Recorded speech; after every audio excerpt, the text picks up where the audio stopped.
and welcome. I'm Melinda Kinami. Tonight, President Muhammadu Buhari visits Taraba State following more clashes between farmers and herdsmen in the state to tour Benue, Yobe, Zamfara and Rivers State. Presidency replies critics, says visit by President Buhari to troubled states in Nigeria's northern region is not political. As the search continues for a lasting solution to the insecurity in Nigeria's northeast region, some prominent Nigerians call for a state of emergency and suspension of the boarding school system in the region. And South African authorities order recall of all processed cold meat products of the Enterprise and Rainbow brands following an outbreak of listeria. On business news tonight, Nigeria's trade balance surges to 1.8 trillion naira in the fourth quarter of 2017 as country's exports outweigh imports on dollar shortages. On sports news, Nigeria Professional Football League champions Plateau United are confident of upsetting Tunisian giant Etoile du Sahel in Tuesday's CAF Champions League clash. And from Abuja, federal government and World Health Organization signed $178 million agreement to combat polio and other communicable diseases in Nigeria.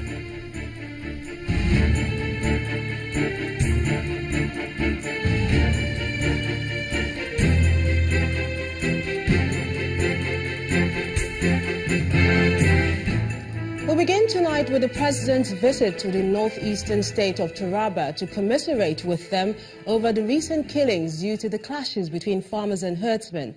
President Buhari describes the attacks as unfortunate while insisting that peace and security were not the responsibility of the government alone, but a collective one. The Taraba State Governor, Darius Ishaku, who received the President, also assured him that the state government and traditional institutions would be mobilized to work together to ensure that the plans of the government to protect lives and property is actualized. The President is also expected to visit Benue, Yobe, Zamfara and Rivers states where cases of terror attacks and clashes have been recorded. President Buhari had earlier instructed the armed forces and other security agencies to compile a comprehensive report on the various incidents and studied them before embarking on this trip. Meanwhile, many of President Buhari's critics have condemned him for not visiting those places early. But the special advisor to the President on media and publicity, Mr. Femi Adesina, disagrees with them, saying the President has commiserated with those affected in the conflict earlier and is now doing an on-the-spot assessment. Mr. Adesina was speaking on our political program, Politics Today.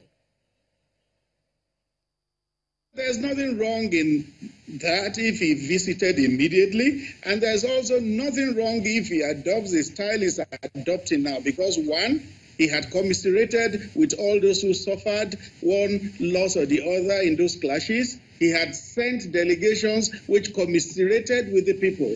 And he had taken the steps that needed to be taken, secured those places. And then he is visiting. So it's a matter of style. The President is interested in enduring solutions to what caused these clashes, not just cosmetic solutions, enduring solutions. And his visit, those visits planned are part of the enduring solution. Staying with security matters, as Nigerians continue to wait anxiously for the return of the Dapchi schoolgirls in Yobe State, different suggestions are being put forward as ways for the federal government to prevent more abduction and address the security challenges in the country. While the former Minister of Information and elder statesman, Chief Edwin Clark, is asking President Muhammadu Buhari to declare a state of emergency in the 3 northeastern states affected, the Primate of the Anglican Communion and Bishop of Abuja, Most Reverend Nicholas Oko, believes a temporary suspension of the boarding school system in the northeast should be put in place until the area is safe.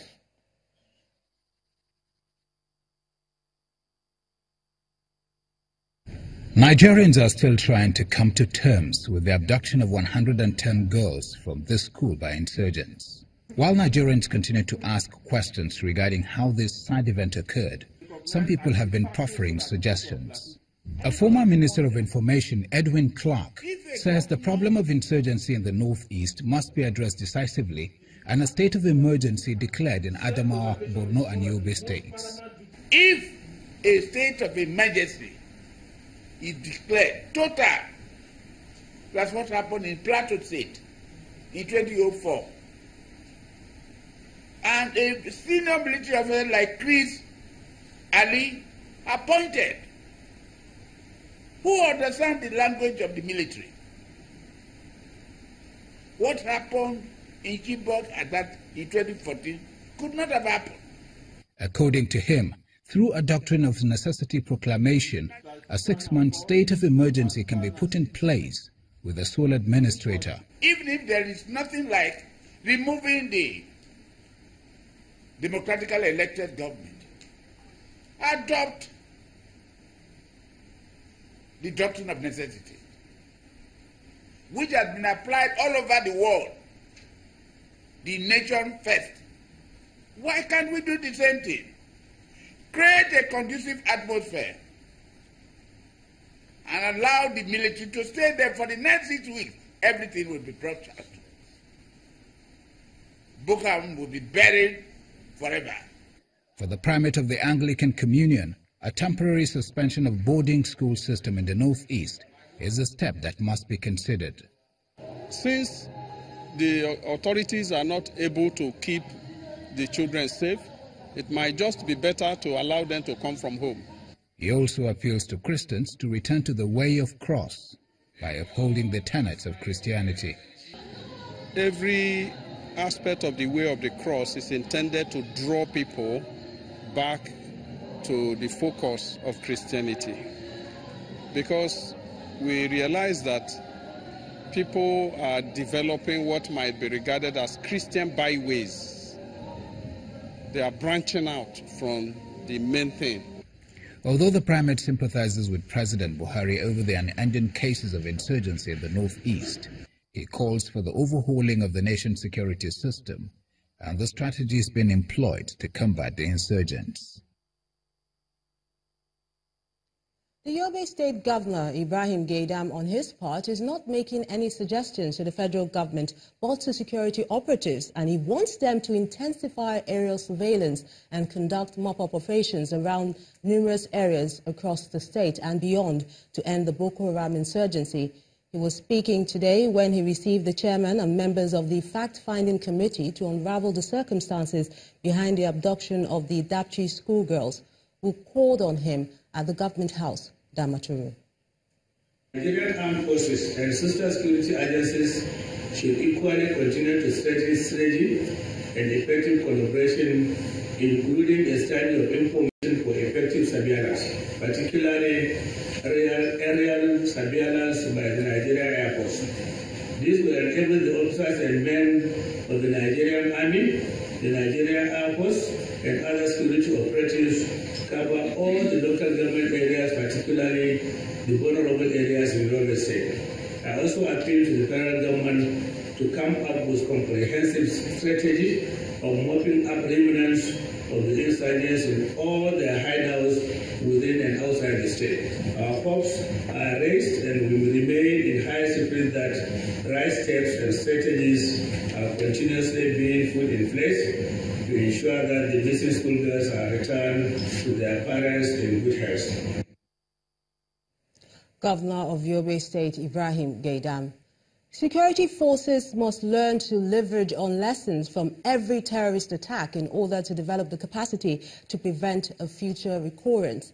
This is according to a security consultant, retired Captain Umar Aliu, who explains that the abduction of the Dapchi schoolgirls happened because of the absence of that kind of innovation. Captain Aliu, who was a guest today on our program Sunrise Daily, suggests that the nation's security services should stop the blame game and adopt a more creative approach. Once upon a time, some Chibok girls were taken from school.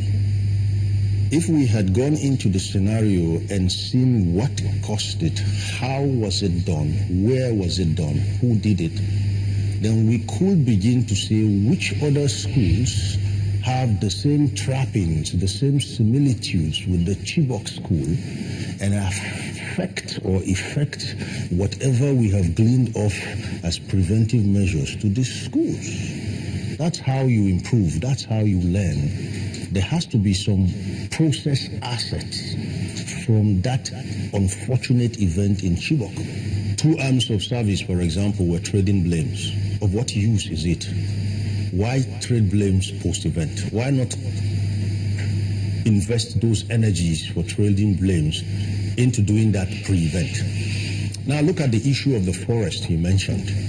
I tell you, if I was there with a Sambisa on my plate, I'm going to look at all those vulnerable areas, Yobe and Adamawa, and try to identify the likely Sambisas within their own realm and start keeping my eyes and ears on the ground there. When you have a system that is given to stereotypism, where you have people that do not have their imagination hats on their heads, there is no metacognition, zero innovation, you continue to do things the way my granddad did, you're going to get the results my granddad got. Still talking security in the northeast, the Kingdom of Saudi Arabia has donated $10 million to Nigeria to aid in the fight against insurgency. According to the team leader from Saudi Arabia, the donation is part of the King Salman Humanitarian Aid and Relief Program. The donation, which is in cash in kind, is expected to aid the provision of food and other basic necessities in IDP camps in the northeast region. The Minister of Defense, Mansour Dan Ali, says the fund will go a long way in helping to fight terrorism in the country. We are here to reply, to implement what King Salman bin Abdulaziz issued for Nigerian government to help our brothers IDP and refugee in Northeast. Inshallah, we are here to inshallah to implement and to provide in-kind food assistance for our brother in that side. By the cost will be inshallah $10 million. It's in cash and kind. They have food materials and other things that will help in fighting terrorism in this sub-region. They have a coalition center that which all of us are participating across the globe fighting terrorism. And this one is in addition to the program they have been assisting in training and other areas military-wise that they feel relevant, that they should come and present this aid to Nigerian government. President Muhammadu Buhari has arrived in Ghana ahead of the celebration of the country's 61st independence anniversary. President Buhari is attending the ceremony as a special guest of honor, and he will seize the opportunity to reaffirm the long-standing warm relationship between Nigeria and the people and government of Ghana. Before the president left for Accra, he played host to the Liberian President George Weah, who paid him a courtesy visit at the State House, Abuja. After a closed-door meeting, the Liberian president called for better trade relations with Nigeria and said the doors of his country will remain open to do business with Nigeria.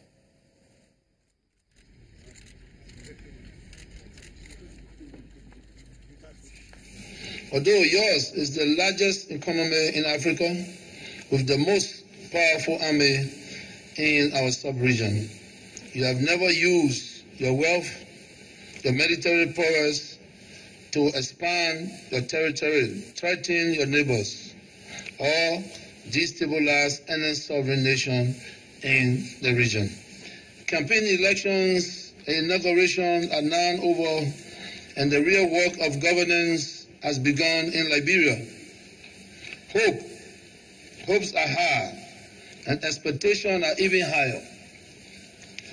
We inherited a broken system since the Ebola epidemic and the withdrawal of the UME peacekeeper from our country. Our economy has not recovered. The prices of our two basic export commodities, rubber and iron ore, continue to fall on the world market.